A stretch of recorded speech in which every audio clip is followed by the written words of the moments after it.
Managing cellular data settings on your iPhone 16 helps optimize your network connection for better speed, coverage, and battery life based on your needs.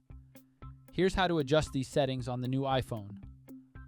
First, go to the home screen by swiping up from the bottom of the display.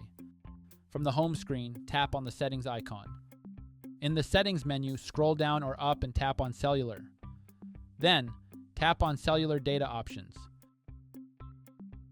To continue, tap on Voice and Data.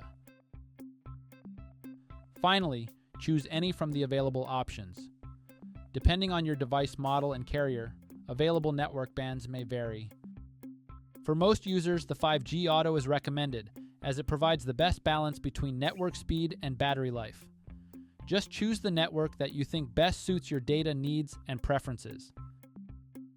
Adjusting this cellular data setting is important because it can significantly impact your internet speed, battery life, and overall performance. It allows you to fine-tune your iPhone 16's network performance to suit your needs and preferences. And that's it. Please subscribe to this channel if you found this video helpful. Thanks for watching and stay tuned for more smartphone videos like this.